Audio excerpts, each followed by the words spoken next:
Hello everyone, it's Silver. This is Spirit Mancer. So this is a brawler, a 2D brawler, sort of an action RPG kind of setup. It's got quite a bit of combat variety and stuff going on, but I think the first thing to talk about is how it looks, because it looks really good. It's got a super colorful, highly stylized art style, but it's not just the use of color and things that is impressive. It's the sprite quality, the detail in the sprite animations and things. There's a lot of like hand-drawn cute little details in the backgrounds and the foregrounds of all the environments you're going to go through. I think all of the animation detail and the sprite work and everything is probably the game's highest point in terms of how it looks. There's just so much to it. As you're going through the areas, you'll find all sorts of like little demon pigs and stuff in the background just sort of going throughout their lives and doing their own things. And they all have these really cute animations. And some of the weapons you get are also kind of silly. Like, for instance, there's a weapon that's actually a little pig that acts like a gun. It sort of spits like bullets out of it. And you have it on this rope harness that you just hover in front of you, and that's how you fire it. But if you hold up, you can fire any of your guns straight up in the air. And if you do that to this guy, you actually hold him close to your chest and squeeze him to shoot him, which is pretty cute. And that's just how the overall vibe of this game is. It has a ton of those little sprite details and things, and I'm continually impressed every time I go to a new area how much of this detail is in the backgrounds and stuff. You'll find that there's lots of little incidental animations and things, stuff that you don't need to notice, stuff that's not really drawn attention to, but if you pay attention in the background as you go through the levels, you'll see all sorts of cute stuff. And I think that's really cool. It's clear that they've had a lot of fun making the sprites and animations for this game because they're just so colorful and adorable. And even the enemies themselves that you're facing also have some really detailed sprites and some fun animation work and stuff on them. And the bosses in particular tend to fill the entire screen, so there's a lot of detail with them. They're huge in terms of sprite work. And they have just a ton of detail in terms of how they look, but also in terms of the silly things that they do for all the different phases and things. It's just a really good-looking game, and it's clear that a lot of love has gone into animating it in this super colorful style. But how the game works is you have a hub city that you will return to in between stages, and this hub city will slowly get bigger and bigger as you go through the story more and more and upgrade it and find, more people to recruit and more buildings to build and things like that. It'll just slowly get more stuff added to it. But the main thing is a bar, and in this bar you'll be able to choose a mission to go on to. And there are side missions as well as main missions. And side mission is maybe a little bit of a misnomer because there are times when you actually have to do a side mission in order to progress the story. So they're not exactly to the side, you do actually need to do some of them. But still, there are some that are also optional. But the side missions are usually much quicker than the main missions. They're smaller areas with less to do, but they are sort of like a short and sweet kind of mission type that usually involves like waves of enemies or finding a specific treasure or defeating certain numbers of certain enemies as you venture through an area you've been through before, stuff like that. They're sort of smaller scale missions. And then the main story missions are much longer and usually have boss fights at the end.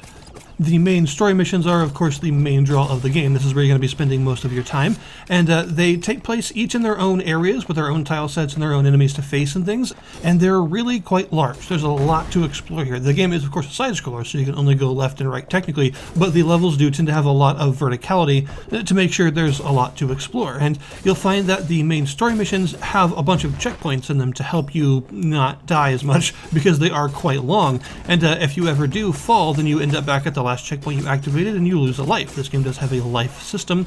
You can buy lives with gold that you'll get from killing enemies, and you can also use the gold for several other things, but one of the main things you're probably going to be using it for at first is buying lives. You can hold up to 10 of these lives at a time, and if you ever completely run out of them, then you can still come back after death, but you'll lose all of your money by doing so. Combat-wise, the main meat of the game, you've got three different sorts of weapons you could say that you actually deal with. You have an element, which is color-coded green, a gun, which is blue, and spirit cards, which are purple.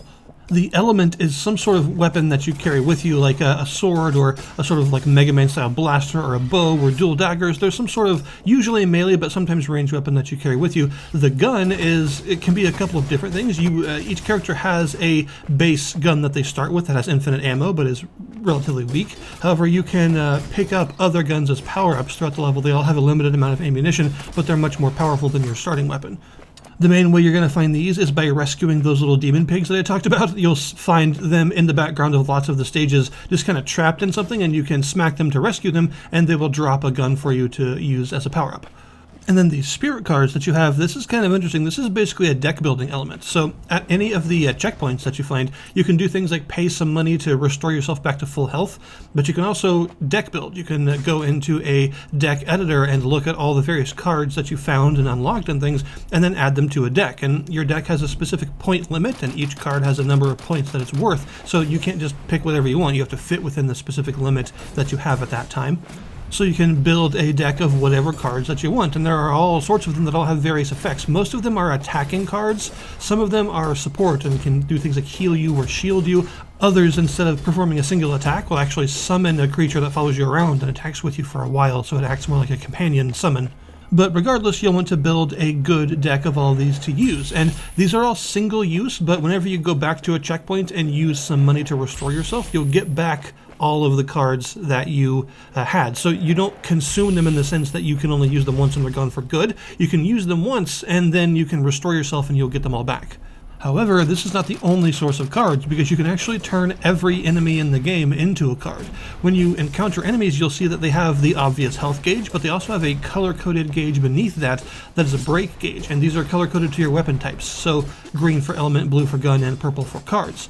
And if you do damage to them with that thing, whatever the color is, then it will deplete this gauge a lot faster. And if you're able to deplete these gauges before their health disappears, then you can turn them into a card by sealing them. And whenever you seal an enemy, then their card will automatically appear next in your queue at the bottom of the screen there that shows you what you can use next.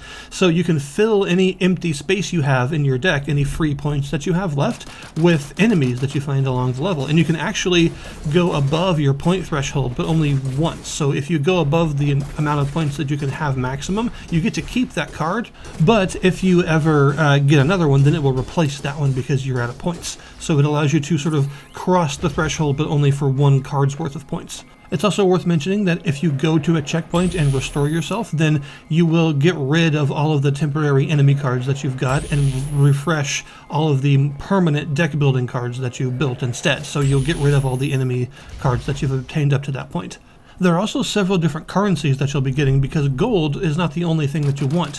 Whenever you kill an enemy, you'll get gold, but when you seal an enemy, you'll get gems of the color of the gauges that you had to deplete in order to seal them. So if you have an enemy with 2 gauges, one for element and one for gun, then you'll get a bunch of green and blue gems when you seal them.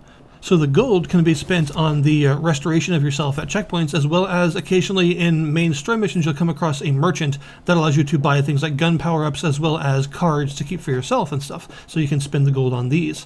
However, the gems are spent on a character upgrade system. Back at the hub, you can go to this place called the Tree of Duality, where there's this big cool dragon thing, and you can talk to him and spend the gems on various kinds of upgrades.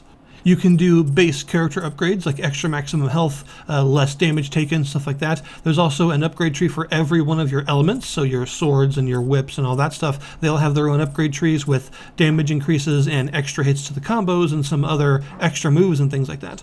And then the deck building section also has its own upgrades that mostly uses those purple gems. And these are things like increasing the total point value that you can hold at any given time, and some other useful card-based powers that you'll find as you go through.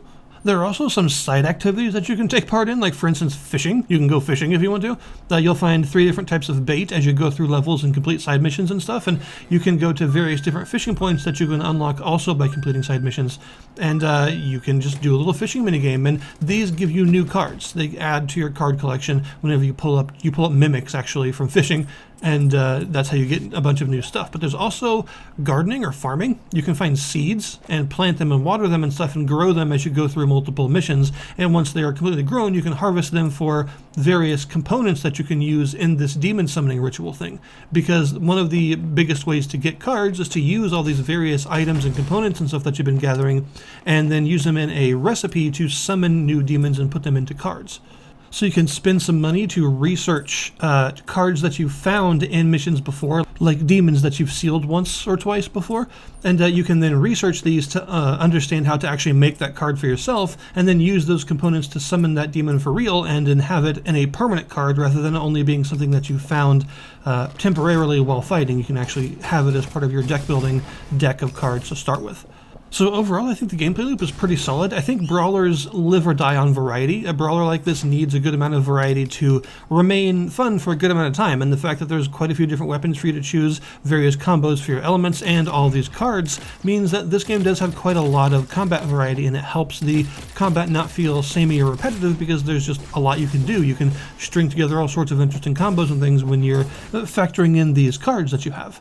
However, even though I think the overall gameplay loop is pretty enjoyable, there are a couple of issues I have with the game. For one, the controls can be a bit weird sometimes. They're sort of unresponsive in certain ways. You'll often find yourself attacking in the wrong direction because it actually takes a while for it to register you pointing in one direction and pressing the attack button at the same time, especially after a dodge. You have a dodge roll, and if you, say, are facing to the right and you dodge roll through an enemy and then you tilt the stick to the left and press attack, chances are you'll still be facing to the right and your entire attack combo will go to the right before it decides to switch over to the left. So it has sort of a delay in terms of what direction you're pointing versus what direction you've pointed the stick. So you'll find yourself oftentimes attacking in the wrong direction for a while. This same unresponsiveness also goes to the switch weapon controls. The L1 button, the left bumper, is to switch between your element and your gun. However, whether or not it actually switches when you press it seems kind of random. Oftentimes you'll find yourself attacking with the wrong weapon, even though you press the switch button because it just didn't register and you gotta press it a couple more times before it decides to actually switch you. These two things are kind of a problem because the combat can be relatively difficult, especially in the boss fights, and is pretty precise. Like, you need good timing and a good rhythm to actually pull off all these attacks and things, so having it be somewhat unresponsive sometimes does put a damper on things in a certain way. However, the other problem I have is a lot more severe because it affects much more than just some occasionally unresponsive controls, and that's how some of the boss fights in this game feel completely unfinished and strange.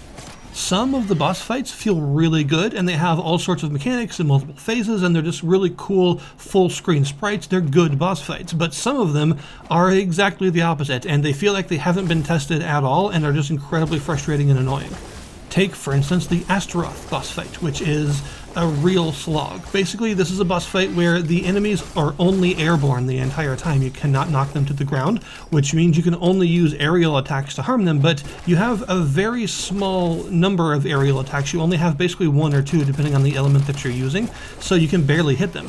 Also, for a large portion of the boss fight, they're invincible, and there's no indication as to when this happens. It's just suddenly all of your attacks will phase right through them without hurting them, and it will do this for a very long period of time before you're able to hurt them again. And when you're finally able to hurt them again, you have to do these awkward jump attacks that barely hit them, and then they'll just suddenly become invincible for another really long period of time, and you just do this repeatedly over and over, and it takes forever.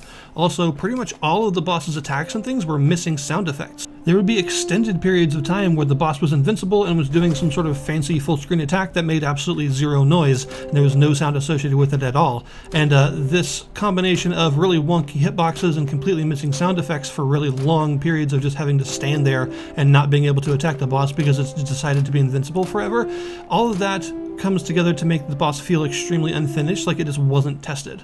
And unfortunately, Astaroth is not the only boss with this problem. Several of them have a complete lack of sound effects that make all of the attacks feel really awkward and strange because there's all these effects going on the screen, but none of them make any sound, so it feels like there's something missing. And bosses that have extremely long periods of invincibility where you can barely do anything to them, you just have to wait for a really long time, making the entire boss fight really tedious, is a problem that several other bosses have as well. So, like I said, it seems like some of these bosses were just not really focus tested. Like, they had cool ideas for a boss fight, but they're still not quite there yet. They need some more time to cook before they become actually enjoyable bosses. They're still missing stuff, and their design is a bit strange. Overall, I think Mancer is a game with a lot of love poured into it that just needs some more time to cook. I'm thinking maybe after an update or two, after some of this gets brought to the attention of the developers and they work on some of this will be a pretty solid brawler and will probably be a good time and relatively easy to recommend because it does have a lot of love put into it. It's got a nice, solid combat loop with a good amount of variety and some really adorable and lovingly detailed sprite work and stuff. It's just that some of its issues are in need of some patching right now. So I will put the link in the description below this video to the Steam store page for Mancer if you wish to check it out yourselves. Thank you guys very much for watching, and I'll see you next time.